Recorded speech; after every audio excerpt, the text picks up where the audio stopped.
So, I've just recently finished Cuphead, and I know there's plenty of reviews of this game out there, people praising it for its difficulty, its amazing art style and graphics, and you know what, I thought I'd add to that list of people, because this game really is great. I have nothing but praise for this game. Like, I cannot think of many things at all that I would say is bad. So today, I know maybe a bit late to it, but we're going to be reviewing Cuphead. So sit back, and I hope you guys enjoy my review of this amazing game. The devil will take their heads.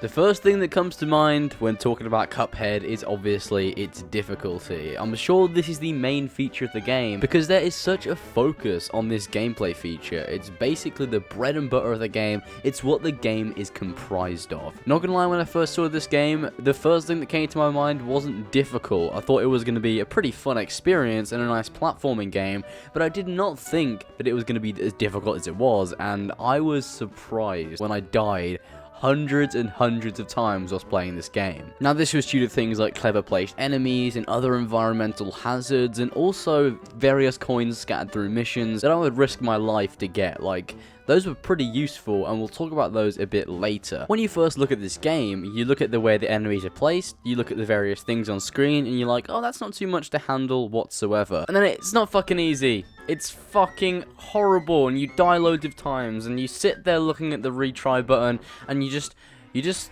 think, why the fuck you're playing this game? You think to yourself, why am I still playing this fucking game? Because I clearly am shit, and this game is fucking shit, and I want to die. The enemies are placed in a way where it looks incredibly obvious where they are, and you could easily dispatch them if you want to. However, their attacks are something that you might not be able to anticipate, or there could be other enemies off screen that could plop down randomly and take you completely by surprise. I think this is pretty clever level design because it puts the emphasis on learning the levels. As soon as you go into a new gun and run, you'll not know what the hell's going on. You'll walk into it and you'll most likely die straight away. But as you realize where the enemies are, how their attacks work, you'll get better and better, and it's all basically a trial and error process, which is very satisfying once you begin to get it right. Once you become more skilled at the game as well, you'll start using the various different abilities to your advantage. Take the parry ability, for example. When I first played the game, I was like, I'm never going to need to use that, and it turns out that it was an incredibly useful feature as I played the game. The great thing about Cuphead is the various different levels actually make you use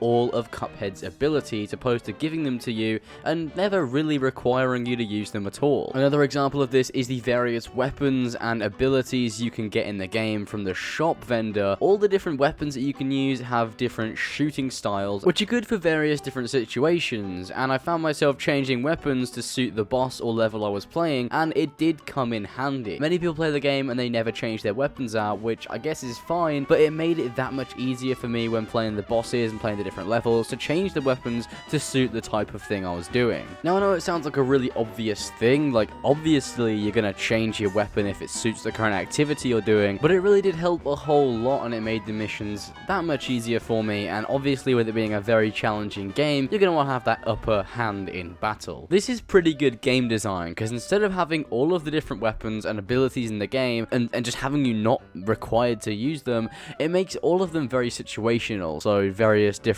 gun and runs and boss battles will have better uses for the weapons and abilities that you have equipped. Obviously, there are certain abilities that will always be good, like +2 HP and the smoke bomb ability, which came incredibly useful, and there's also a few weapons that I used a lot as well, like the one where you have to charge it up, and also the shotgun ability, but I had to change those out every now and then because there were some boss battles that proved that they had better uses for the abilities. Also, I just want to say how Cuphead feels really great to play. Some platforming games or 2D games of Cuphead style have kind of janky controls, and I noticed that this game is very, very tight. It has no momentum-based walking or anything like that, like Sonic, which I know is an integral part of Sonic games, so don't crucify me for making that comparison, please. Because the Sonic fanbase is fucking scary, and I learned this on my Sonic Mania review, and I'm just sorry. I'm just sorry about what the fuck? Jesus Christ. And it's always very, very quick, which I guess complements the difficulty of the game. It needs to be fast, or else it'll be basically impossible to play. One of the fundamental gameplay features in Cuphead is that everything on screen moves very quickly, so you have to memorize things and be very quick with your reactions so you can deal with everything being thrown at you. So if Cuphead himself moved slowly across the screen, you kind of just get fucked by all of the fast attacks that come flying at you repeatedly. Game feels great to play. The difficulty is a huge challenge, which is nice to see from games because there's not enough games that are incredibly difficult, has awesome level design with great placed enemies and environmental hazards, and the weapons and abilities are actually useful to use. So I've got to say, the gameplay and level design of Cuphead gets a good rating from me. It's really unique and I really love it.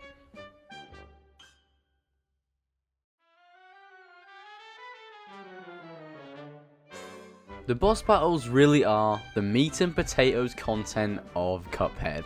In fact, I'm pretty sure Cuphead was meant to be a solely boss-based game, and it was only meant to be bosses throughout the whole thing, and they added in the small gun and run missions and the mausoleum missions, kind of flesh out the content of the game a bit, although I'm glad they didn't add too many of the gun and run missions in, simply because they were enough. They were difficult enough that it took you long enough to complete them, and there were actually a very small amount of them throughout the various different islands that you travel across in the game. Anyway, I think the boss battles in Cuphead are absolutely genius due to the fact that there's layered attacks to confuse you, the designs are absolutely amazing, and they're always a challenge. There's many different phases to each boss, and each one you get to, it gets progressively harder, as is the case usually with bosses, and the attacks get all the more confusing. Sometimes there's loads of projectiles flying at you on the screen at once, and you just have to focus on staying alive. It can become quite a bit of a clusterfuck. When there's so much stuff flying around, it can get pretty confusing for the person playing. And that's why the boss battles in Cuphead are so genius, because they have these layered attacks to confuse you, and this is where the real challenge comes in for me, because I'm not that great at multitasking with loads of different fucking things at once. So when there's shit flying at me from all different directions,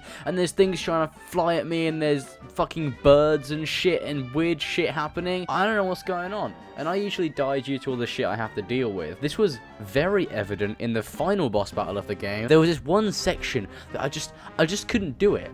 I couldn't do it because there was just so much shit flying all over the place, and I wasn't doing enough damage to the boss, and it was horrible. It was horrible, and I was stuck on it for hours. And this was the case with many of the bosses in the game, but one that definitely stood out was the final boss, simply because it wasn't that difficult of a boss. Like, the rest of its phases were fine. Even the one I was stuck on was pretty easy, but I just couldn't focus on everything at once, and I just kept slipping up and then taking damage, and eventually dying to all the shit that was flying around me. Wait, I guess that means that it wasn't actually easy.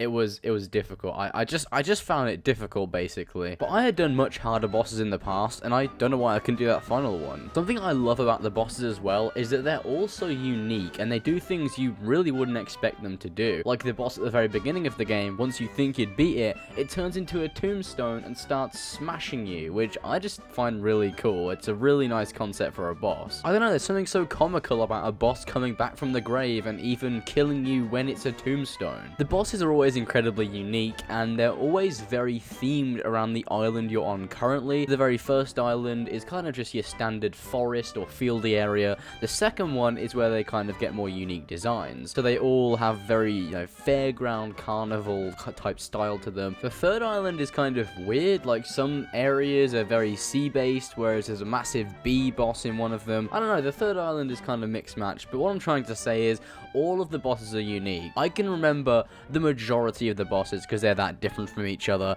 and they all stand out in my memory. And that's when you know you've got some damn good boss designs. And don't even get me started on the overall design of the bosses themselves and how they look. They all have such detail put into them, and I'll get into that more when we go into the graphics and art style section of this video, but they are really beautiful looking, and one of the main reasons that gives them personality is their looks and how they've been designed and drawn and animated in the game. They do look really amazing, and it's always great when you start a new boss, and you just get to look at what the boss looks like, and how it moves, and how it's animated. And I've got to give huge props to the person that drew and animated these bosses that worked on Cuphead, because they look absolutely beautiful. The bosses in Cuphead offer a challenge that I haven't had in a while, and they're excellently crafted by the 3 people that worked on Cuphead. Yeah, 3 people worked on this game, and they have some amazing boss battles. Anyway, the bosses obviously are the main focus of this game, and that's why they are so great. They're really enjoyable. I remember every single one of them. They're all very distinct from each other, and they have great mechanics that work incredibly well. They're very trial and error based, but once you finally complete one that you've been stuck on for ages,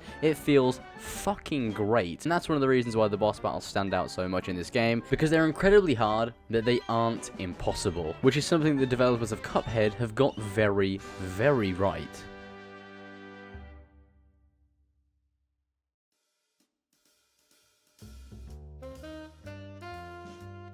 The graphics and the art style of Cuphead are definitely the things that drew people's attention to this game. It's so unique because it's in the 1930s cartoon style, and it just looks absolutely magnificent. I'm pretty sure all of the designs in this game were actually hand-drawn. There's a video going through the animation process of Cuphead, and it actually shows the process of drawing the characters and how they animated them, and it's incredibly impressive because not only did they want the game to be in the style of a 1930s cartoon, but they also drew it and animated it in the same way as they did it as well, which I think is really, really impressive. All of the character designs are incredibly charming, especially Cuphead himself. I really, really like his design. Obviously, it's meant to be something along the lines of Mickey Mouse. He looks very similar to Mickey Mouse with the big boots and the red shorts. I just think it's a great design for a main character. You know, it's very simple, and he always looks really, really happy, and he's got that like maniacal smile when he's shooting as well, which I think is quite a nice addition. The way the characters and the environments are drawn and animated in this game really add the character to the game. It's kind of the main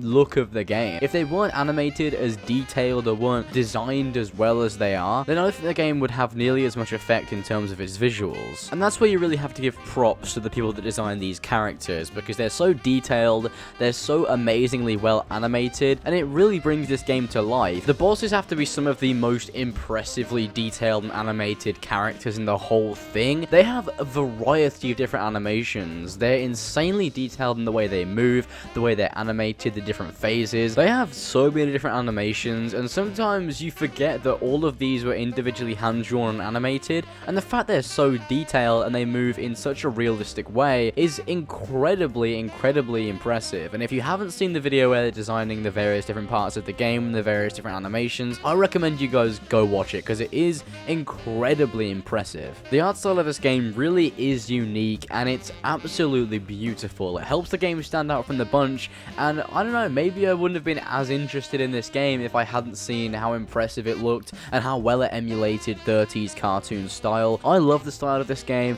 It gives the game the majority of its character, and huge props to the people that designed it, really. I have nothing bad to say about how this game looked. I am completely in love with it, and I appreciate all the hard effort that went into bringing these stages, these bosses, and these characters to life.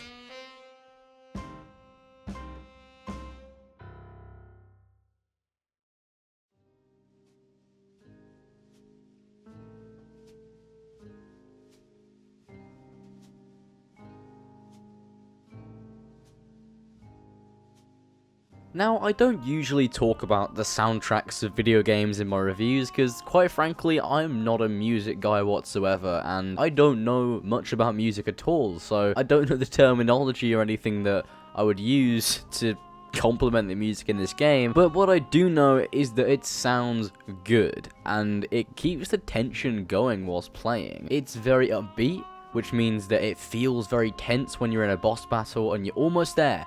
You know, you feel like you're getting there to the end, and the music's really fast and upbeat. I think that's great and complements the hard gameplay very well. The happy-go-lucky music contrasts the brutal difficulty of the game. Usually when you're doing a boss, it's very light-hearted, you know, it's very fast, very upbeat, very happy-go-lucky music, and you're actually in a game that's incredibly, incredibly difficult, and the situation that these cops found themselves in is pretty dark too. They've basically sold their soul sold to the devil, so they need to try and get it back, and all of this upbeat music completely contrasts what the game's about, so I think the music is awesome in that regard. Obviously there's some pieces that are very chill as well, which is evident in the background music you can hear I'm using here, and that's perfectly fine, but the majority of the music in the game is very upbeat, and I gotta say, I really like the music in this game. It goes hand in hand with the, graphics, the design of the game overall, and I think it complements that greatly, and it adds to the feel incredibly. Some of my favorite pieces of music in the game are Don't Deal with the Devil, the introduction music, and basically all of the Inkwell Isle main themes. Because you go there so much, you kind of remember all of the themes in the game, remember all the different musics and how they sound, and it kind of just gets ingrained into your head, so you end up loving them. I really do like the music in the Inkwell Isles. There's something that's great about them. Obviously, I don't know anything about music, so I won't really be able to explain to you guys in a detailed way why I like them, but they just sound great, and really that's all I want from a soundtrack in a game. It just needs to be distinctive, it needs to sound great, and it needs to be memorable as well. I think that's an important part of any video game soundtrack. It needs to be memorable, so you could even find yourself humming them later to yourself without even realizing. And that's definitely the case with Cuphead. I really like the music in this game, and I think it's done incredibly well.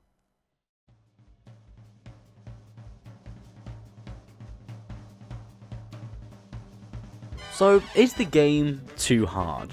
Fuck no, it's not too fucking hard. Except for that really difficult tutorial, that hardest tutorial ever. Couldn't do it. Where's my skip tutorial button, you fuckface?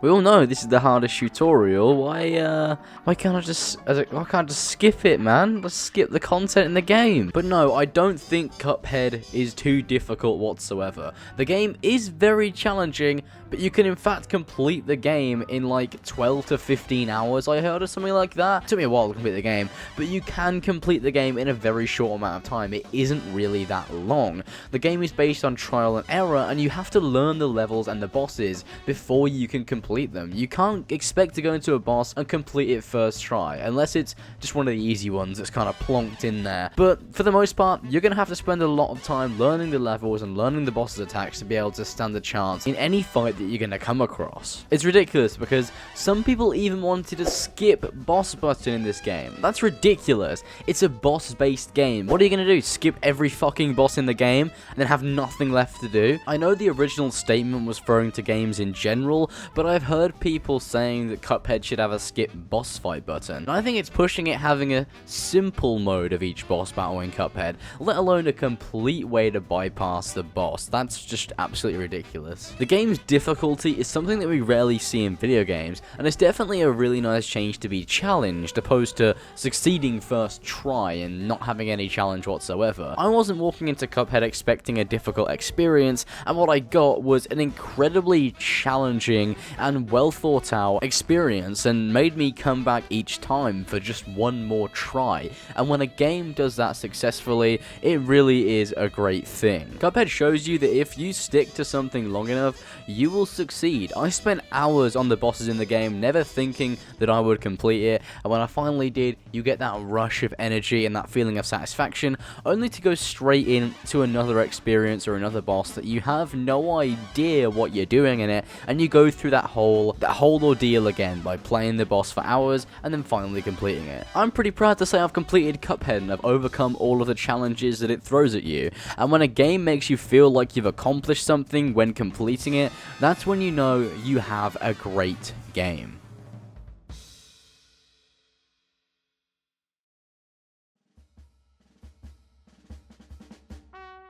Overall, Cuphead is an absolute masterpiece in my opinion. It has a great challenge to it, genius boss battles, an amazing graphics and art style in the style of 1930s cartoon. It has charming characters, it's completely hand-drawn, the soundtrack sounds absolutely great, all the music is distinct from one another, and I feel as if the difficulty curve is completely manageable. It's not too hard, it's just right. Cuphead is an example of how innovation in video games still exists In a world of games that copy one another and release the same games over and over again, Cuphead took that step further and became a completely innovative and different game. I'm absolutely in love with Cuphead. I'm so glad I got the chance to play it. I do not regret buying it whatsoever. It was developed by such a small team of people, like 3 people. It's absolutely ridiculous. Anyway, that's enough from me. Hope you guys enjoyed. Be sure to go ahead and like and subscribe for more gaming news, content, and reviews in the future. Thank you guys so much for watching, and I'll see you guys in the next one.